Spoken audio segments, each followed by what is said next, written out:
दोस्तों, दशकों से जिस रहस्य ने हम सभी को उलझा कर रखा था, आज के इस एक्सप्लेनर में हम उसी की तह तक जाने वाले हैं। सालों की कॉन्स्पिरेसी थियोरीज और अंतहीन डिबेट्स के बाद अमेरिका के रक्षा विभाग यानी पेंटागन ने आखिरकार उन क्लासिफाइड फाइलों को दुनिया के सामने खोलना शुरू कर दिया है, जिनका सबको बेसब्री से इंतजार था। ये कोई छोटी बात नहीं है, बल्कि पिछली सरकारों की सीक्रेसी को खत्म करते हुए पूरी पारदर्शिता लाने की एक बहुत बड़ी पहल है। तो चलिए एक रहस्य के इस पूरे सफर को डिकोड करते हैं।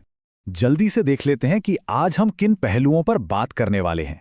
नए यूएपी दस्तावेज, यूएफओ से यूएपी तक का बदलाव, शीत युद्ध के वो गहरे राज, 2017 का वो बड़ा खुलासा और सबसे अहम, असल में सुरक्षा को खतरा किससे है। इन नई फाइलों की अहमियत को पूरी तरह से समझने के लिए हमें थोड़ा इतिहास के पन्नों को पलटना ही होगा। तो शुरुआत करते हैं हमारे पहले सेक्शन से, नए यूएपी दस्तावेजों का खुलासा और पेंटागन का नया नजरिया। 162 ये महज एक नंबर नहीं है। अमेरिकी सरकार ने परसुए नाम के एक नए पब्लिक पोर्टल पर इन 162 फाइलों का पहला बैच रिलीज किया है। और यहां सबसे दिलचस्प बात क्या है पता है? सरकार ये बिल्कुल नहीं कह रही कि हां हमने एलियंस ढूंढ लिए हैं। इसके बजाय उनका सीधा सा मकसद है पूरी ट्रांसपेरेंसी। वो बस ये कच्चा डेटा सीधे आम जनता के हाथों में सौंप रहे हैं, ताकि लोग खुद इसे देखें, रिव्यू करें और समझें। पुराना नजरिया अब पूरी तरह से बदल रहा है। अब आप सोच रहे होंगे कि इन फाइलों में आखिर है क्या। सच कहूं तो इनका दायरा हैरान करने वाला है। इसमें कोई सुनी सुनाई बातें नहीं हैं। इनमें मिलिट्री के ओरिजिनल वीडियोस, नेवी के ट्रेंड पायलटों की गवाहियां, नासा के ट्रांसक्रिप्ट्स, एफबीआई की इन्वेस्टिगेशन रिपोर्ट्स और एकदम सटीक रडार ऑब्जर्वेशंस शामिल हैं। जरा सोचिए, जब मिलिट्री रडार अचानक से हवा में गायब होने वाली चीजों को ट्रैक कर रहा हो या एफबीआई जांच में लगी हो, तो ये साफ है कि अब ये विषय महज एक मजाक नहीं रहा, बल्कि एक बेहद सीरियस स्टडी बन चुका है। चलिए अब आगे बढ़ते हैं सेक्शन 2 की तरफ, यूएफओ से यूएपी तक का सफर। ये सिर्फ एक नाम का बदलाव नहीं है। यूएफओ, ये शब्द सुनते ही हमारे दिमाग में सीधे आसमान में उड़ती किसी तश्तरी या साइंस फिक्शन फिल्मों की तस्वीर बनती है, राइट? ऐसा लगता है जैसे ये चीज़ें सिर्फ हवा में ही हो सकती हैं। इसीलिए आधुनिक अमेरिकी एजेंसियों ने इस टर्म को ही बदल दिया। अब इसे यूएपी यानी अनआइडेंटिफाइड एनोमलस फिनोमेना कहा जाता है। क्यों? ताकि जांच का दायरा और बड़ा किया जा सके। अब इसका मतलब सिर्फ आसमान नहीं है, बल्कि पानी के नीचे या महज रडार पर दिखने वाले अजीब इलेक्ट्रॉनिक सिग्नल्स भी इसमें शामिल हैं। इस नए नाम ने पुराने एलियन वाले ठप्पे को हटाकर इसे एक गंभीर और साइंटिफिक रूप दे दिया है। अब आते हैं सेक्शन 3 पर, दशकों से चला आ रहा शीत युद्ध का रहस्य। आखिर सरकार ने इतने लंबे समय तक इन बातों को क्यों छुपाया? इसे समझने के लिए इस टाइमलाइन पर गौर कीजिए।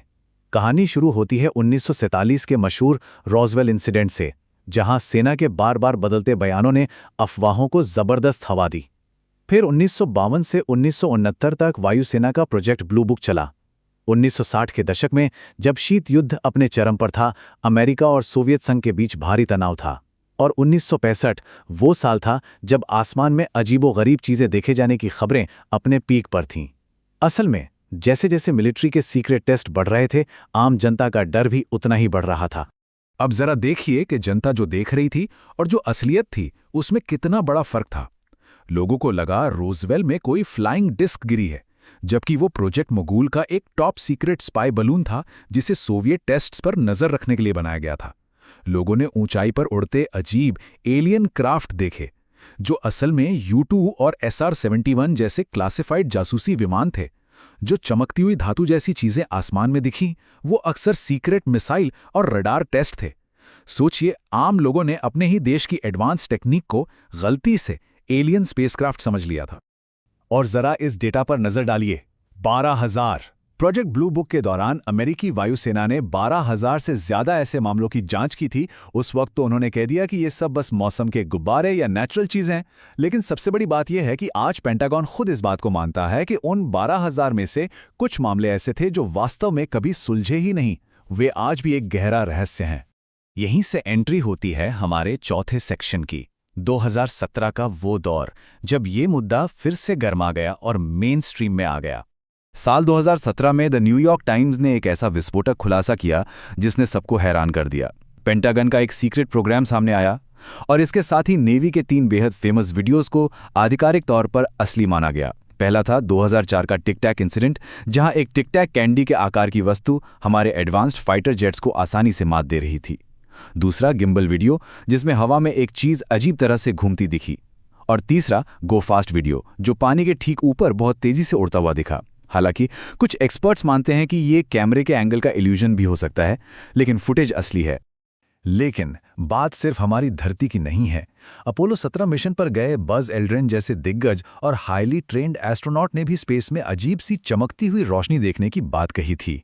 इससे क्या पता चलता है?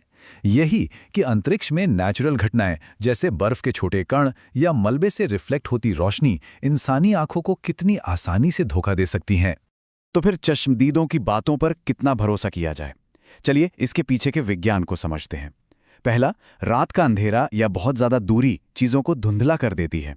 दूसरा, ऐसे में हमारा दिमाग उस खाली जगह को भरने के लिए कुछ जाना पहचाना पैटर्न ढूंढता है, जैसे फिल्मों में देखा गया यूएफओ। तीसरा, युद्ध का भारी तनाव या अचानक हुई एक्साइटमेंट पायलटों में इल्यूजन पैदा कर सकती है। और चौथा, विमान के सेंसर में कोई गड़बड़ी या कैमरे का रोटेशन भी इमेज को पूरी तरह बिगाड़ सकता है। इसलिए आज की जांच सिर्फ आंखों देखी बातों पर नहीं, बल्कि पक्के सेंसर डेटा पर टिकी होती है। अब आते हैं हमारे पांचवें और सबसे अहम हिस्से पर। आखिर असली सुरक्षा खतरा क्या है और पेंटागन इतना परेशान क्यों है? देखिए, इस पूरी कहानी में दो बिल्कुल अलग नजरिए हैं। एक तरफ हम और आप हैं जो स्पेस एक्सप्लोरेशन, एलियंस और इस पूरे रहस्य को लेकर एक्साइटेड हैं और कुछ हद तक सरकार पर शक भी करते हैं। लेकिन दूसरी तरफ पेंटागन की चिंताएं बहुत ही ज़मीनी और सीरियस हैं।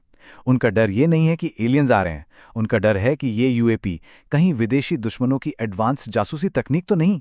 क्या ये संवेदनशील अमेरिकी परमाणु अड्डों के पास मंडरा रहे चीनी सर्विलांस ड्रोन है, या रूस की कोई नई हाइपरसोनिक तकनीक? सेना के लिए अपने हवाई क्षेत्र में कोई भी अनजान चीज सीधे तौर पर एक बहुत बड़ा नेशनल सिक्योरिटी का मुद्दा है, न कि कोई साइंस फिक्शन। तो इस पूरे एक्सप्लेनर के आखिर में एक बहुत बड़ा और विचारोत्तेजक सवाल हम सबके सामने खड़ा है। क्या ये जो नई फाइलें रिलीज हुई हैं वो इस बात का पक्का सबूत है कि हम इस विशाल ब्रह्मांड में अकेले नहीं हैं, या फिर ये इस बात का सबूत है कि हमारी सुरक्षा के लिए सबसे बड़े खतरे किसी दूसरे ग्रह पर नहीं बल्कि यहीं हमारी अपनी पृथ्वी पर ही मौजूद हैं? इस पर जरूर गहराई से सोचिएगा। आज के इस एक्सप्लेनर में हमारे साथ जुड़ने के लिए आपका बहुत बहुत धन्यवाद।